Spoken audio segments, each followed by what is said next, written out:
storm showed up later than we expected, but boy, there's no missing them when they got here.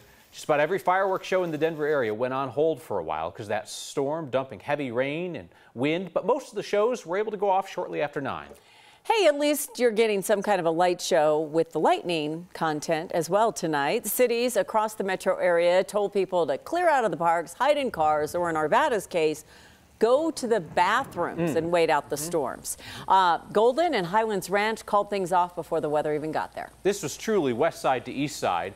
Blues Traveler show at Red Rocks was on hold for a while, and then at the Richard in Commerce City, look at that. It looks like a hurricane. Rapids game was paused for a while. Our teams across the metro area waited out those weather delays with everybody else tonight. But first, let's get to meteorologist Chris Bianchi. Chris, a lot of people doubted that they were coming, but man, when they got here, no doubt.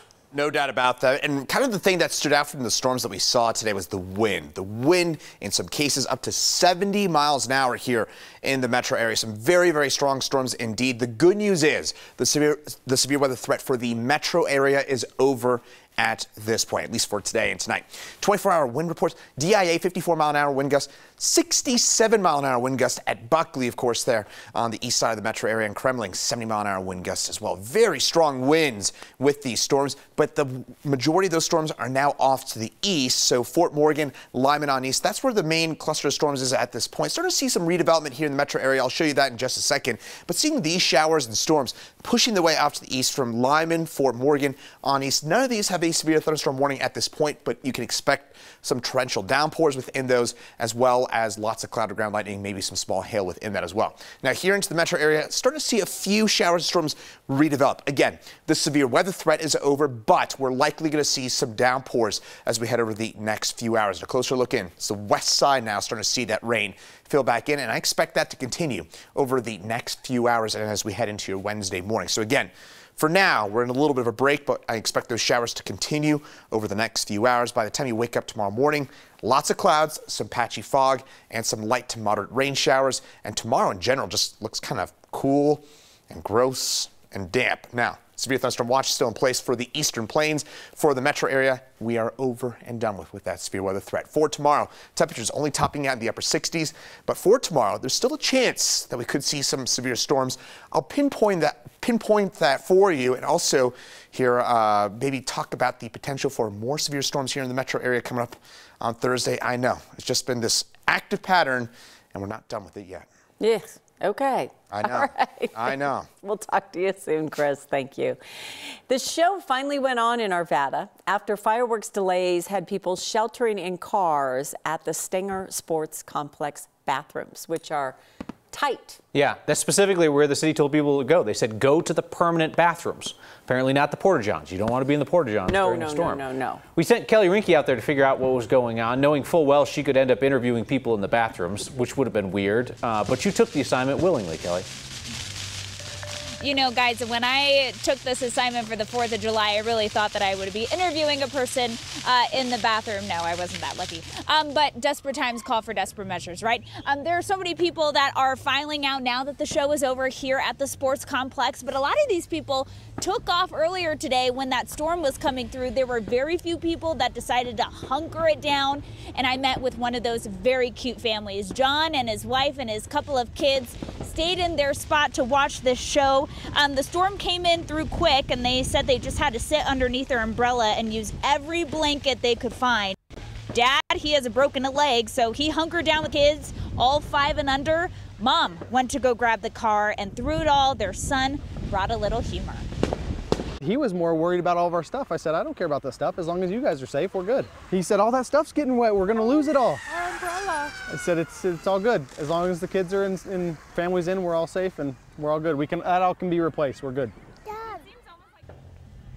He was so cute because right after the interview, their umbrella started to blow away, and that was his first concern. He's like, oh no, make sure you get the umbrella. There were so many kids that were having fun, even with all of this wet weather. There were some kids that were sliding through the grass, creating their own little slip and slide because there was so much water.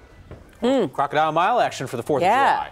It's not always what the parents want, but the kids find their fun no matter where they are, Kelly. That is big open fields out there. Sure. Yeah. Yes, I'm sure the parents are thrilled to have those kids in the car right now. Yeah. And the shoes and the socks. Yeah, the sounds of the amateur fireworks now behind Kelly Ring. Thank you so much, Kelly. The storms caused some damage in Arvada tonight as well. Stephen shared this picture of a tree snapped in half near 32nd and Youngfield. That's probably on the Wheatridge line there. At some points, the rain was coming down so hard that people on the roads really couldn't see a thing. Storms dumped so much water on already saturated ground that, of course, we saw street flooding. This is Spear and Federal in Denver. Streets in the city flooded less than a week ago in the last round of storms. Denver is coming out of its rainiest month in decades. Thornton got the fireworks going after storm delays, but people can't watch them on the fields at Carpenter Park because the fields look like, well, a lake out there. They're flooded. Thornton police shared these pictures of the water spilling onto the grass. They told people to watch the show from their cars or on a solid surface. Bring your kayak. Our Cole Sullivan just got out there. Hey, Cole. Hey there, Kyle, Kim. Yeah, seriously, you might need a kayak out here with the flooding there. You see those pictures. That's where folks were setting up their lawn chairs and their towels earlier today, hoping to get the best spot to see those fireworks. Then the rain came in and those plans had to change. The fireworks show here in Thornton was delayed at the Carpenter Rec Center for an amount of time, but it still went off at around 9:15 today. But as you said, folks were told you got to watch it from inside your car or from a parking lot. You can't be out in that field, and no one would want to be either in that circumstance. But just in case, they had police and fire here on scene making sure folks didn't go into that area, and they even had a dive team out here in case something went wrong and they needed someone out there. That was just a precaution, Thornton Fire tells us. So the show did go on, folks did get a chance to see it, and even with all that rain, there's one thing that the rain can't stop, and that is the post-fireworks show traffic as everyone leaves at the exact same time, and that's what we're seeing behind me in Thornton right now. For now, we'll send it back to you. An absolutely beautiful view of some fireworks shows around town behind our Cole Sullivan, who's been all over town tonight keeping track of things. Yeah. Thank you, Cole. 9 and 10 caught fireworks. Thank you.